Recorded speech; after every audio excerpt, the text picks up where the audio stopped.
What is good, everybody? Max, the part-time pit master here, and you're watching Part Timers Barbecue. And man, do I got a good one for y'all today. It's a first for me. It's those beef short ribs, those big iconic brisket on a stick dino ribs. I have yet to have actually smoked those. I've done beef back ribs before, but I've never done these beef short ribs.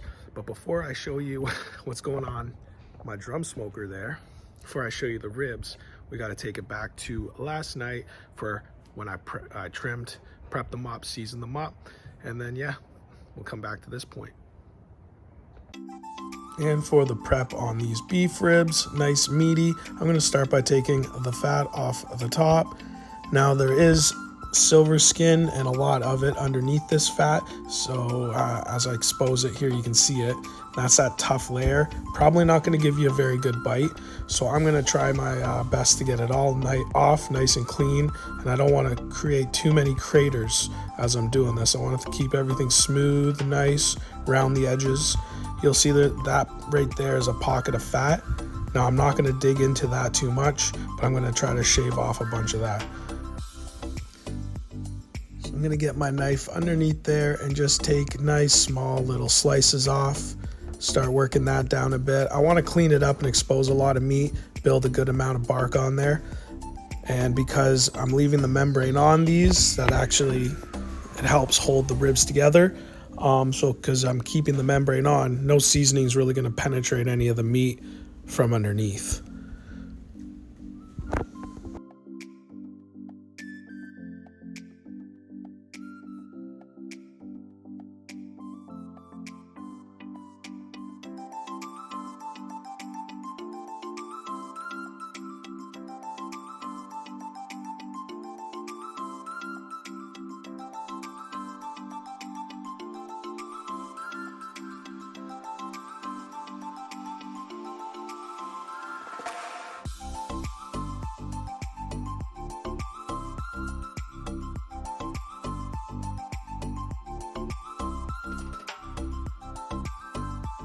And we are all trimmed up. I'm liking the shape. Time to season these ribs. I'm going to start with my apple cider vinegar mustard binder. It's a mixture I like. It kind of thins out the mustard and makes it less pasty. Now I'm going to hit it with some black pepper. This is a coarse grind that I ground down a bit, and also a finer coarse grind. I like the combination. And now I'm going to hit it with some Lawry's seasoning salt. This is apparently the big Texas secret, and shout out to Chud's Barbecue because that's where I first saw it. And also Jerby's Barbecue. He uses it in his restaurant, Goldie's. These are two great channels, and I learn a lot from them. So I'm going to do a nice light layer on the backside. I'm going to make sure I get this, the sides, the edges, everything like that. And then we're going to flip it over and season the top side.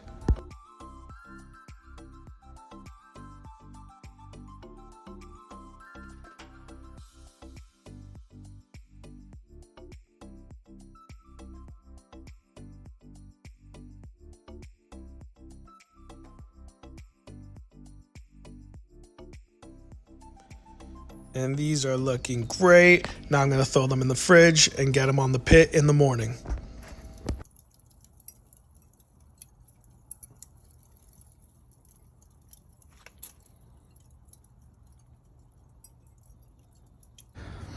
Okay, everybody, we are about 2 hours into this cook. I haven't checked it, haven't peeked it.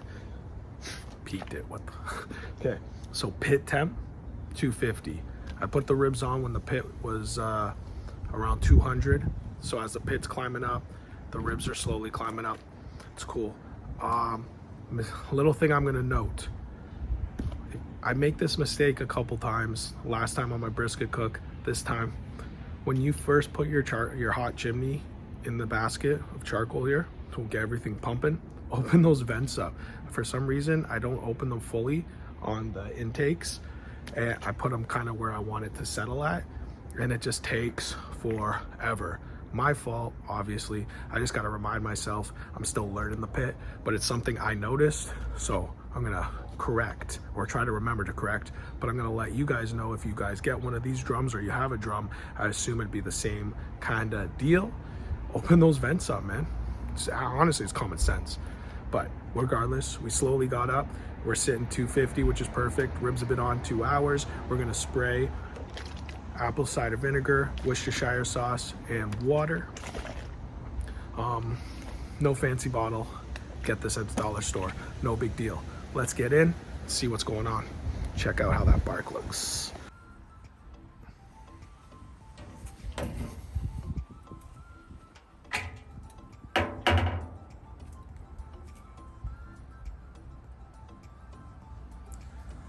Looking good so far. I'm not even gonna need to spray this at all. Just gonna let it keep going. 3.5 hours in. Let's take a look. So I got a little frozen burger, a little lunchy poo action. We got some pullback going on in here. Looks good. I'm gonna give it a little spray just around here, looking dry, getting some pullback started. We still got a long way to go. Like I said, only 3.5 hours in. Not bad. Still around 250, 275-ish.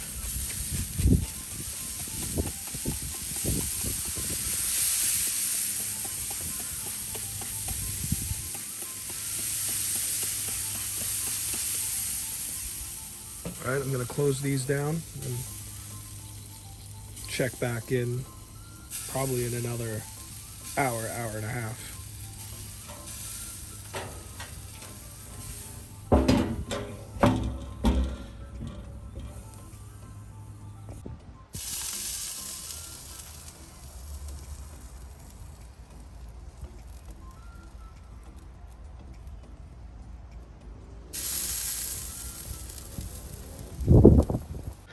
So we are hour 6.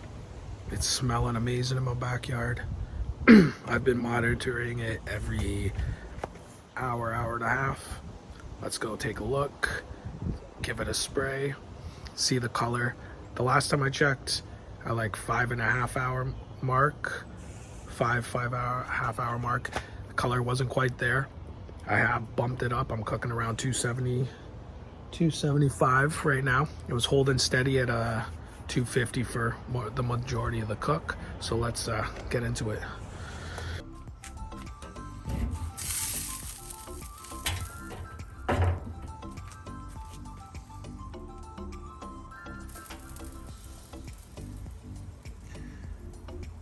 Getting some great pullback. The color's almost there. Not quite. I would like it a little bit darker.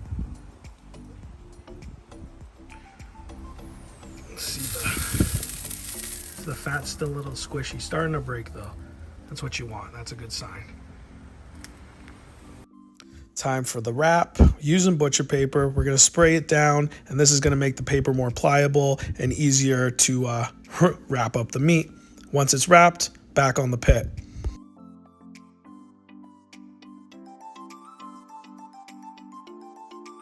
All right, so the beef ribs, they've been off for an hour, resting for maybe an hour and a half. Probably gonna rest them for another half hour. Planning on eating around 6. So they've been off, resting in my oven, set at 155. I didn't bring you back to check on them because they're wrapped up in butcher paper. But so what you didn't see is me. I opened it up. I probed for tenderness. It was hitting temp wise in between 204 and 209, so I knew it was good. It was feeling like butter as I'm poking through it. You know, I've showed you guys in a lot of my other videos, my brisket videos mostly, when you see me go through and it's just probing in. That's how one way you know that it's rendered properly. So pulled it off, let it come down. While I let it come down in temp a bit. Then now it's been resting in the oven. All in all, it's a first cook, so I'm excited to cut it open and see how I did. A little nervous, but you know what? You just kind of, after a while, you understand when you're trying to render them tender. You just gotta let them go and trust the process. So yeah, I'll bring you back when we're slicing into them. But I just wanted to come on here and let you guys know the steps you missed, because it's gonna go from wrapping to me cutting, right? Well, now it's gonna go from wrapping to this to me cutting. So yeah. Out from the rest, throw it on the board. The paper is soaking wet.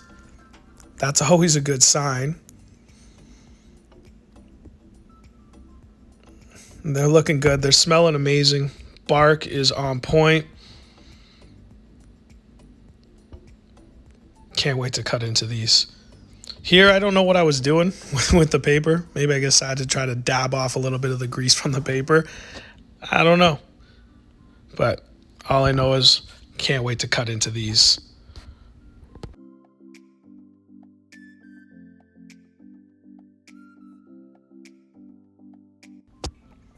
All right, I can't wait anymore. Time to cut into these.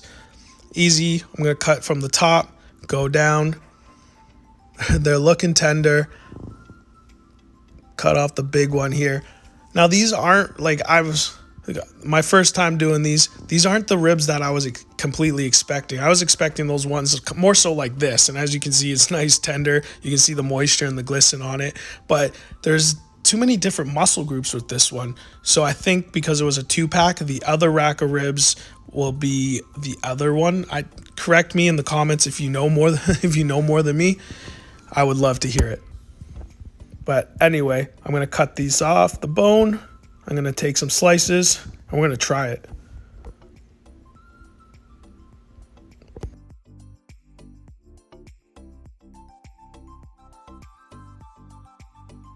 And I'm going in. One sec. Adjust the camera. And I'm going to say, obviously this is a voiceover. It was so good. Real huge pop from that Lawry's. If you are going to use the Lawry's though, I make sure not to use any other salty rubs. Just use like pepper and the Lawry's. That's all you need. It has a really great flavor, a real punch of salt. If you like salt, you're going to like that. And as always, thank you so much for watching. I'll see y'all at the next one.